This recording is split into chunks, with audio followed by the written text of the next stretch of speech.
Hello दोस्तों, कैसे हैं आप सब। उम्मीद करते हैं आप सभी अच्छे होंगे। दोस्तों 24 अगस्त की कुमार गौरव सर की करंट अफेयर्स की फुल पत्ती वाली क्लास का कम समय में हम लोग रिवीजन करने वाले हैं। तो वीडियो काफ़ी इंपॉर्टेंट होगा, वीडियो को आप पूरा देखिएगा और अगर आपको वीडियो अच्छी लगे तो इसे अपने दोस्तों तक शेयर जरूर कीजिएगा। तो आइए आज की वीडियो को स्टार्ट करते हैं। पहला प्रश्न है, हाल ही में चंद्रमा के दक्षिणी ध्रुव पर सफलतापूर्वक लैंड होने वाला दुनिया का पहला अभियान कौन सा है। चंद्रयान 3 मिशन।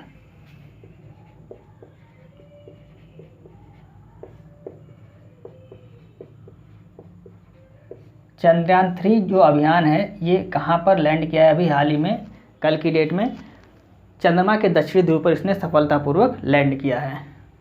किसके द्वारा भेजा गया है? इसरो द्वारा चंद्रयान 3 को लॉन्च किया गया। इसरो कहाँ की स्पेस एजेंसी है? भारत की स्पेस एजेंसी है।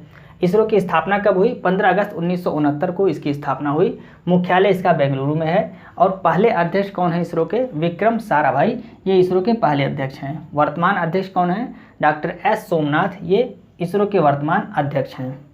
और इसरो का लॉन्चिंग स्टेशन कहाँ पर है? सतीश धवन अंतरिक्ष केंद्र कहाँ पर है? श्रीहरिकोटा में इसरो का लॉन्चिंग स्टेशन है। यह भी आपको नोट कर लेना है।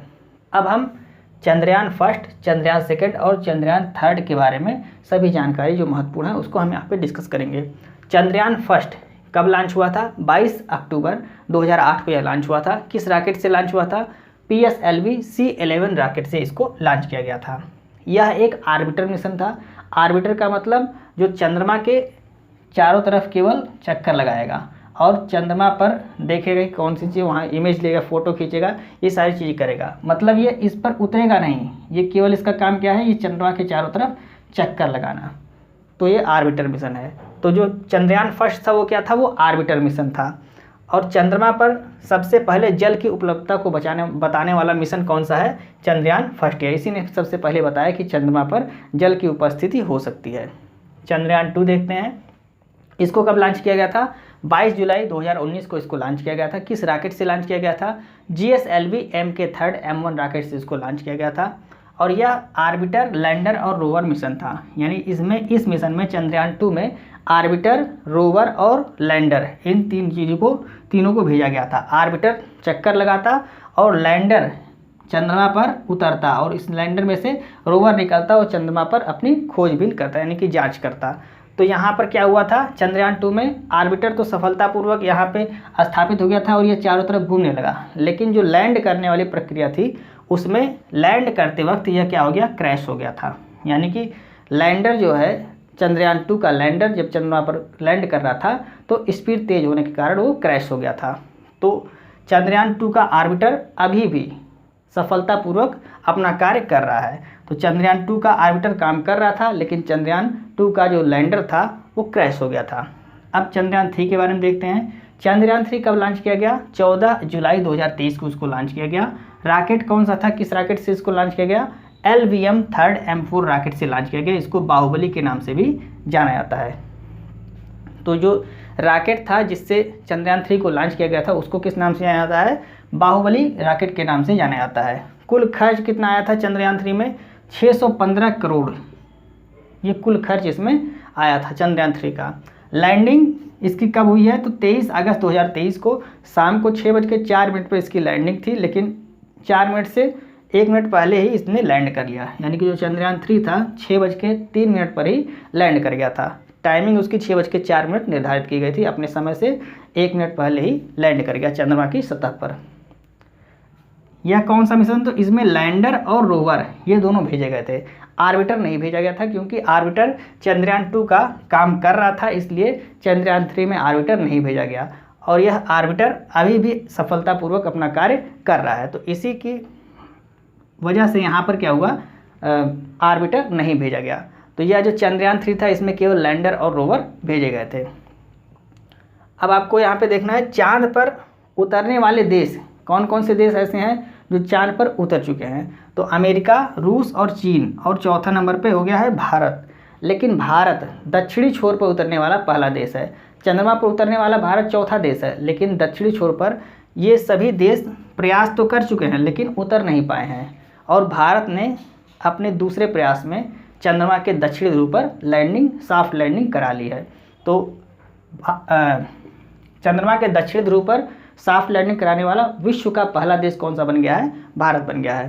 प्रज्ञान रोवर जो इसमें भेजा गया है चंद्रयान 3 में, उसकी मिशन लाइफ कितनी है? 1 लूनर डे है। 1 लूनर डे मतलब पृथ्वी के 14 दिन के बराबर होती है। द्रव्यमान कितना है इसका? 26 किलोग्राम इसका द्रव्यमान है और इसमें 2 पेलोड लगाए गए हैं। और यह कम्युनिकेशन किससे करेगा? तो लैंडर से यह कम्युनिकेशन करेगा।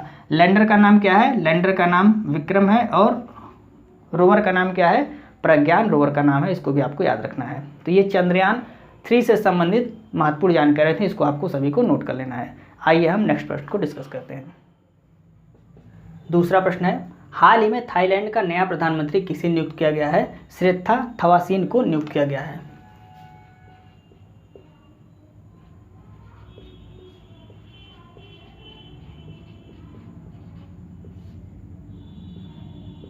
श्रेथा थवासीन को थाईलैंड का नया प्रधानमंत्री नियुक्त किया गया है। कौन से नंबर के प्रधानमंत्री हैं? तो ये 30वें नंबर के प्रधानमंत्री हैं थाईलैंड के। थाईलैंड की राजधानी क्या है? थाईलैंड की राजधानी बैंकॉक है।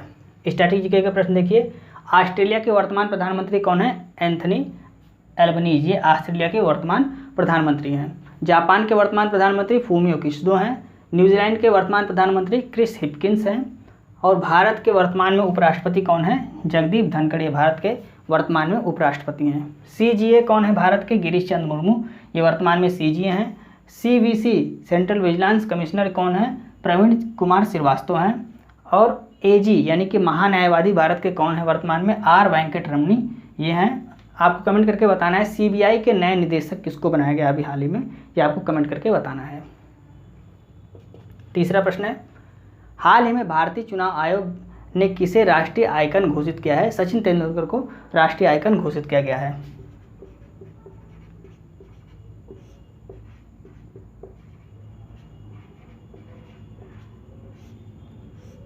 सचिन तेंदुलकर को राष्ट्रीय आइकन घोषित किया गया है।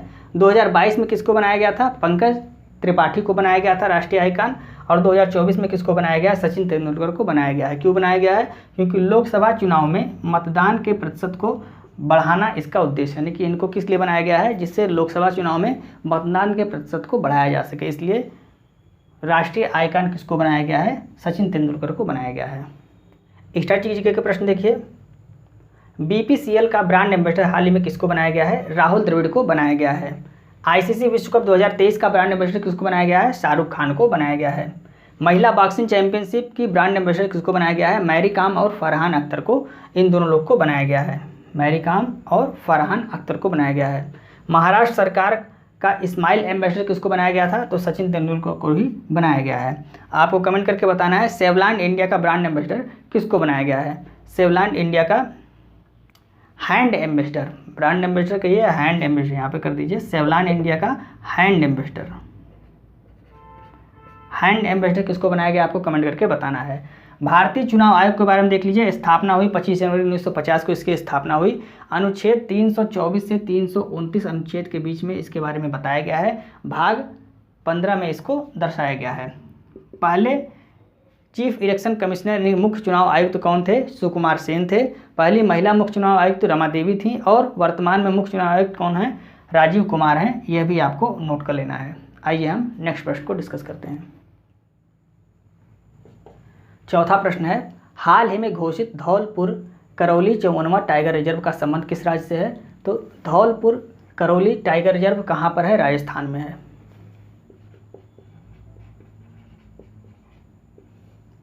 राजस्थान में है और यह राजस्थान का 5वां टाइगर रिजर्व है। आपको यह भी याद रखना है। कौन कौन से टाइगर रिजर्व राजस्थान में है? तो यहाँ पर देख लीजिए 5 टाइगर रिजर्व के नाम लिखा हुआ है। Sariska tiger reserve, Ranthambore tiger reserve, Mukundra hills tiger reserve, Ramgarh Bijdhari tiger reserve और अभी हाल ही में धौलपुर करौली टाइगर रिजर्व को घोषित किया गया है। तो कुल 5 टाइगर रिजर्व कहाँ के हैं? राजस्थान में हैं। 52वां टाइगर रिजर्व अगर आपसे पूछता है तो कौन सा है? रामगढ़ बिजधारी टाइगर रिजर्व, ये कहाँ पर है? ये राजस्थान में है। 53वां tiger reserve Ranipur tiger reserve, ये कहाँ पर है? ये उत्तर प्रदेश में है। और 54वां किसको घोषित किया गया है? धौलपुर करौली टाइगर रिजर्व, ये राजस्थान में। आपको तीनों याद करना है, 52, 53 और 54 तीनों याद रखना है। स्ट्रैटेजी के प्रश्न देखिए, प्रोजेक्ट टाइगर कब स्टार्ट किया गया? 1973 में इसको स्टार्ट किया गया। आपको कमेंट करके बताना है टाइगर दिवस कब मनाया जाता है। टाइगर दिवस कब मनाया जाता है आपको कमेंट करके बताना है। सर्वाधिक टाइगर की संख्या किस राज्य में है? मध्य प्रदेश में। अगर आपसे सर्वाधिक टाइगर की संख्या पूछता है तो आपका उत्तर हो जाएगा मध्य प्रदेश।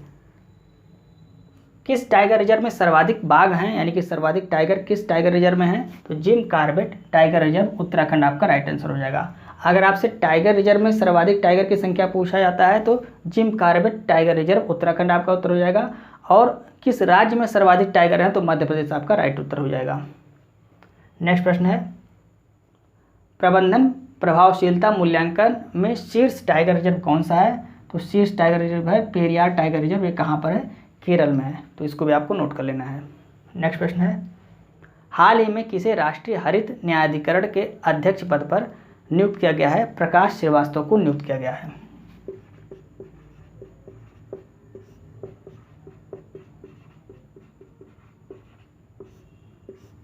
प्रकाश श्रीवास्तव को नियुक्त किया गया है। प्राधिकरण को किस अनुच्छेद में दर्शाया गया है? तो अनुच्छेद 323A और 323B में प्राधिकरण के बारे में जानकारी दी गई है, यानी कि ट्रिब्यूनल जो होता है उसके बारे में जानकारी किस में दी गई है? अनुच्छेद 323A और 323B में प्राधिकरण के बारे में जानकारी दी गई है। और भाग कौन सा है? भाग 14A है।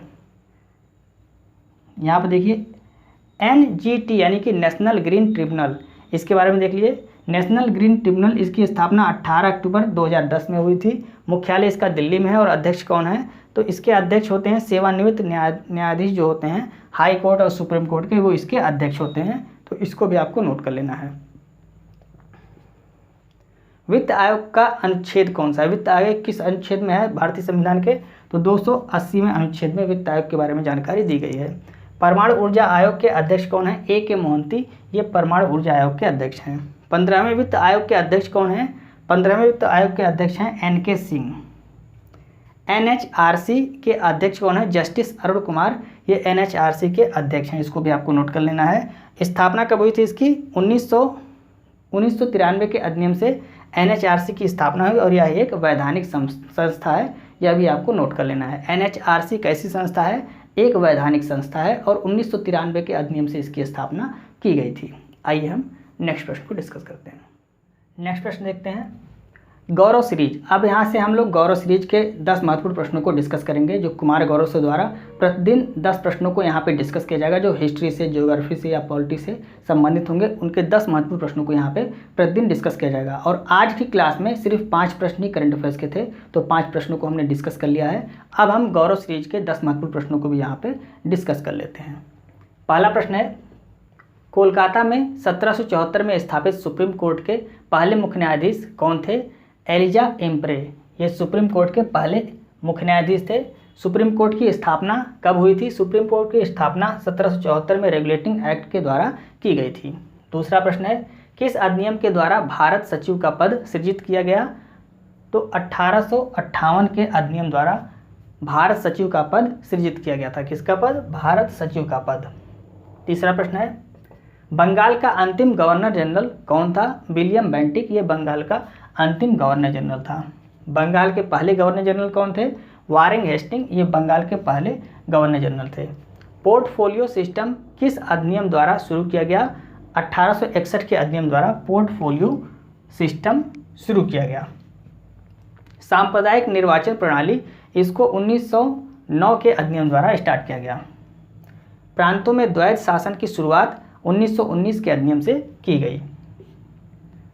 केंद्र में द्वैध शासन की शुरुआत 1935 के अधिनियम से की गई। अगर आपसे प्रांत में पूछता है तो 1919 का अधिनियम से शुरुआत की गई थी। अगर आपसे केंद्र में पूछता है तो 1935 के अधिनियम से द्वैध शासन की शुरुआत की गई थी। नेक्स्ट है, RBI की स्थापना 1934 के अधिनियम से की गई।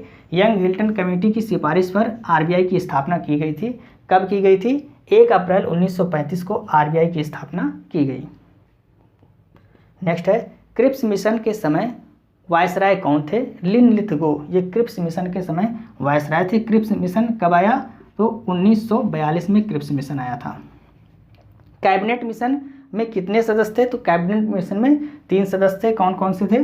पैंथिक लॉरेंस, अलेक्जेंडर और क्रिप्स, ये 3 सदस्य थे।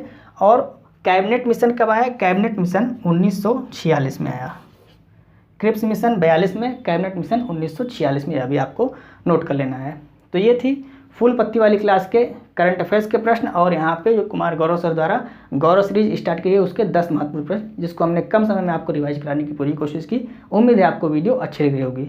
यदि आपको वीडियो अच्छी लग रही है तो आप इसे अपने दोस्तों को जरूर शेयर करें और वीडियो को लाइक और सब्सक्राइब करना ना भूलें। अगर आपने अभी तक चैनल को सब्सक्राइब नहीं किया, चैनल को सब्सक्राइब करके बेल आइकन को प्रेस कर लें, जिससे हमारी सारी नोटिफिकेशन आपको समय समय पर मिलती रहेगी। अगर आपको इस क्लास की PDF चाहिए तो आप हमारे Telegram channel RK competition classes को ज्वाइन कर सकते हैं, जिसका लिंक आपको इस वीडियो के डिस्क्रिप्शन में दिया रहेगा। आप वहां से टेलीग्राम चैनल को ज्वाइन करके PDF को प्राप्त कर सकते हैं। मिलते हैं नेक्स्ट वीडियो में। जय हिंद।